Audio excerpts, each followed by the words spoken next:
আসসালামু আলাইকুম, আমি আপনার ভাই মোটা ভাই। আপনি দেখছেন রাফাত খান এসডব্লিউ। তোমাদের সামনে নিয়ে চলে এসেছি আর একটা নতুন ভিডিও। ভাইলা কি ঠান্ডা আজকে ভাই। আজকে তোমাদেরকে এই ভিডিওতে দেখাবো যে সোনারন্দি গ্রামের রাজবাড়ি এবং তার সেই পুকুর রয়েছে, কেন সেই পুকুরটাকে অভিশপ্ত বলা হয় এবং সেই পুকুরে মাছ মানুষ কেন ধরে খায় না। কুয়াশা পড়েছে, দেখে মনে হচ্ছে না যে সকাল 10টা বাজছে। এত পরিমাণে কুয়াশা পড়েছে, আর এখনো পর্যন্ত এই কদিন ধরে দেখতে পাচ্ছি যে এই কদিন ধরে খুবই ঠান্ডা পড়েছে। আর দেখুন ওই দিকের গাছগুলো ঠিক মতন দেখাই যাচ্ছে না, এত পরিমাণে কুয়াশা পড়েছে। আমি এখন দাঁড়িয়ে রয়েছি বিনোদিয়া নামে একটি গ্রামে, আর এই দিকটা যাই কাঁদি আর এই দিকটা যাই সালাড। আমরা এখন এইদিকে যাব। সোনারন্দি গ্রাম যেতে গেলে, সোনারন্দি রাজবাড়ি যেতে গেলে কিন্তু এই দিকে যেতে হবে। আমরা এখন যাব সালাড হয়ে সোনারন্দি গ্রামে।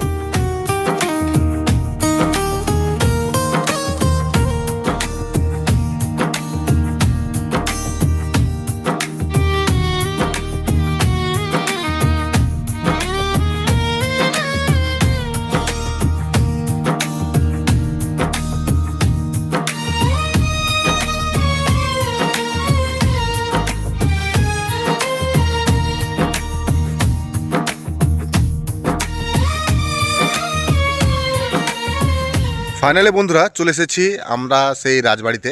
তো দেখতে পাচ্ছেন রাজবাড়ির মেন সদর দরজা এবং চারিপাশটা জঙ্গল আবৃত।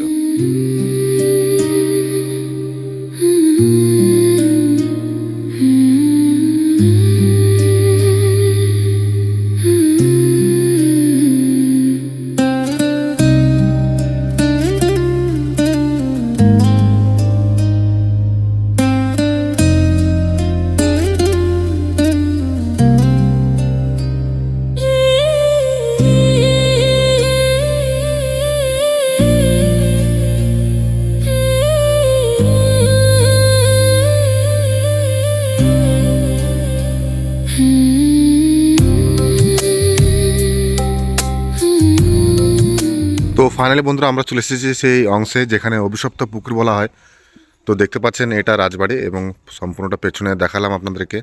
এটা হচ্ছে রাজবাড়ির গেট ওই দিকটা, আর এটা হচ্ছে রাজবাড়ি এবং পাশে রয়েছে সেই অভিশপ্ত পুকুরটা। চলুন, অভিশপ্ত পুকুর দেখতে পাচ্ছেন এখানে অনেক মাছ থাকে, বড় বড় মাছ থাকে। আপনাদের একটু দেখানোর চেষ্টা করি। তো চলুন, তো দেখতে পাচ্ছেন আমরা সে চলে এসেছি যে সে অভিশপ্ত পুকুরে। তো এটাই হচ্ছে সে অভিশপ্ত পুকুর যেখানকার মাছ খেলে নাকি মানুষ মারা যায়। তো দেখতে পাচ্ছেন যেহেতু মাছ রয়েছে, দেখতে পাচ্ছেন অনেক মাছ রয়েছে। এই দেখেন বড় বড় মাছ রয়েছে। ওই দেখেন একটা বড় মাছ দেখতে পাচ্ছেন, বড় বড় মাছ। এখানে আসলে কিন্তু আপনারা বড় বড় মাছ অতি অবশ্যই দেখতে পাবেন, কারণ এইখানকার পুকুরের মাছ কেউ খায় না।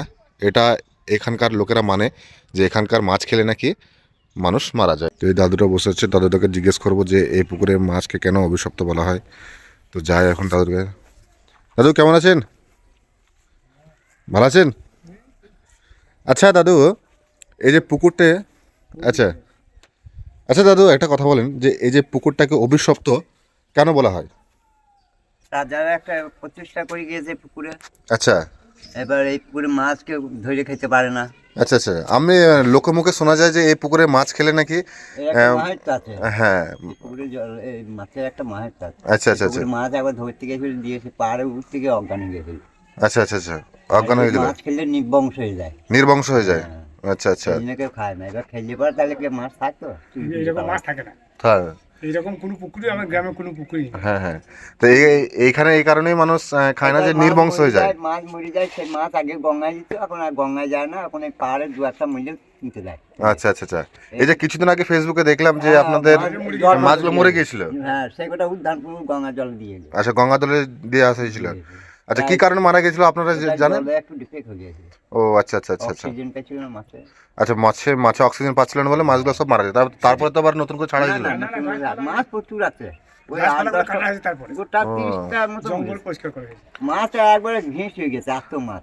আচ্ছা আচ্ছা আচ্ছা, মাছ অত্যন্ত, এখন এই জলটা ঠান্ডা বলে মাছ কাছে আসে না। বড় বড় মাছ আছে। আচ্ছা, তাহলে এই কারণে গ্রীষ্মের সময় দেখতে হবে, গ্রীষ্মের সময় আসতে হবে না? চরম মাছ আছে। ঠান্ডা না, ঠান্ডা ঠান্ডা ঠান্ডা। ঠান্ডার জন্য মাছ আসে না। আচ্ছা, তাহলে এই কারণে এখানকার লোকের মান্যতা ছিল যে এই পুকুরে মাছ খেলে নাকি নির্বংশ হয়ে যায়। সেই কারণে মানুষ একে অভিশপ্ত পুকুর বলে এবং রাজাদের যুগ থেকে এখনও পর্যন্ত এই প্রচলন হয়ে আছে যে এটি একটি অভিশপ্ত পুকুর। আমাদের দাদা এখন বিস্কুট দিচ্ছে। দাদা বিস্কুট দিচ্ছেন নাকি? মাছে খাচ্ছে? হ্যাঁ, আচ্ছা, কোথা থেকে এসেছেন দাদা? আমরা কলকাতা থেকে। কলকাতা থেকে? হ্যাঁ। ও, দেখেন দেখতে পাচ্ছেন বিস্কুট দিচ্ছে এবং দাদা নিজের হাতে আর কত সুন্দরভাবে মাছে খাচ্ছে। এখানে যারা আসে কিন্তু প্রায় লোকই বিস্কুট দিতে থাকে এবং মাছ এটা তৃপ্তি করে খায়। আপনারাও নিয়ে আসবেন অবশ্যই, এবং মাছ যদি বড় বড় দেখতে চান তাহলে কিন্তু বিস্কুট নিয়ে আসবেন এবং দেখবেন, দেবেন, আর দেখবেন চলে আসবে বড় বড় মাছ। এর থেকেও আগে বড় বড় মাছ ছিল যেগুলো কিছুদিন আগে মারা গিয়েছিল। হ্যাঁ, তো আপনারা তো শুনতেই পেলেন। তো দেখা যাক কত বড় বড় মাছ দেখা যায়। এই রাজবাড়ির মূল আকর্ষণ কি জানেন? মূল আকর্ষণ হচ্ছে এই যে পুকুরটা দেখতে পাচ্ছেন, এটাই। কারণ এখানে মানুষ দূর দূরান্ত থেকে আসে শুধুমাত্র অভিশপ্ত পুকুরটা দেখতে। আর ওটা হচ্ছে রাজবাড়ি, আর রাজবাড়ির সামনে রয়েছে এই শানদার অভিশপ্ত পুকুরটা। তো এগুলো যা হচ্ছে সব রাজবাড়ির অংশ, এটা যা সম্পূর্ণটা রাজবাড়ির অংশ। তো দেখতে পাচ্ছেন অনেকটা বড় এরিয়া এবং ইতিহাসের পাতায় মানে আস্তে আস্তে দেবে যাচ্ছে এই সোনানন্দী গ্রামের রাজবাড়ি। তো দেখতে পাচ্ছেন বড় বড় মাছও রয়েছে এবং দেখতে পাচ্ছেন সম্পূর্ণভাবে পুরোপুরিভাবে রাজবাড়িটা। আমরা এখন জানার চেষ্টা করব যে এই রাজবাড়ির কেমন পরিস্থিতি এবং যে এখানকার কেউ বংশধর আছে নাকি। তো কাকা আরেকবার আপনাকে ডিস্টার্ব করলাম। আচ্ছা কাকা, দাদু বলছিলাম এই রাজবাড়ির বংশধর কেউ আছে? আর বংশধর বলতে একটা রানীমা বেঁচে আছে। এখনও রানীমা বেঁচে আছে? হ্যাঁ, তারও এখন 100 বছর বয়স। তারও 100 বছর বয়স? হ্যাঁ, বিছানা আচ্ছা আচ্ছা আচ্ছা। তা সে এখানে থাকে না অন্য জায়গায় থাকে? কাটায় থাকে। কাঁটাতে থাকে না? ও আচ্ছা আচ্ছা। আপনারা এখানে কি করেন? আমরা এই ঠাকুর সেবা পূজা আজা করি। আচ্ছা, আপনারা পুজো করেন এই এই রাজবাড়ির পুজো করেন? রাজবাড়ি মন্দিরে পুজো করি। ও আচ্ছা আচ্ছা আচ্ছা। আপনারা হয়তো একটা জিনিস খেয়াল করে দেখতে পাচ্ছেন যে এই গাছগুলো কিন্তু কাটা। পুকুরের চারি সাইডের গাছগুলো কিন্তু কাটা। এই যে দেখতে পাচ্ছেন এগুলো কিন্তু কাটা। আগেরবার যখন এসেছিলাম তখন কিন্তু কাটা ছিল না, এখন কাটা হয়েছে। তার একটা কারণ রয়েছে। কিছুদিন আগে তোমরা হয়তো দেখেছিলা যে এই পুকুরে মাছ ফেসবুকে দিয়েছিল, এই পুকুরের মাছ মরে বড় বড় মাছ মারা গিয়েছিল। তার কারণ হচ্ছে যে অক্সিজেনের অভাবে। তো সেই কারণে এই গাছগুলো দেখতে পাচ্ছেন, এই গাছগুলো সম্পূর্ণভাবে কাটা হয়েছে যাতে জলে অক্সিজেনের পরিমাণে কম না থাকে। আপনাদেরকে তো এতক্ষণ ধরে দেখালাম যে অভিশপ্ত পুকুরটা রয়েছে এইদিকে, আর এবার দেখাবো কিন্তু অভিশপ্ত একটি কুয়োটা রয়েছে কিন্তু এইদিকে। এই যে রাস্তাটা দেখতে পাচ্ছেন মেন গেটের এই সাইডটায় ডান সাইডের একটা রাস্তা রয়েছে এবং সেই রাস্তা রয়েছে একটি কুয়ো, সেই অভিশপ্ত কুয়ো। তো সেখানে আমরা এখন যাচ্ছি, চলে এসেছি আমি সেইখানে। এই যে দেখতে পাচ্ছেন এই সেই কুয়ো, আপনাদেরকে একটু দেখানোর চেষ্টা করি। অনেকটা ভেতরে, অনেকটা।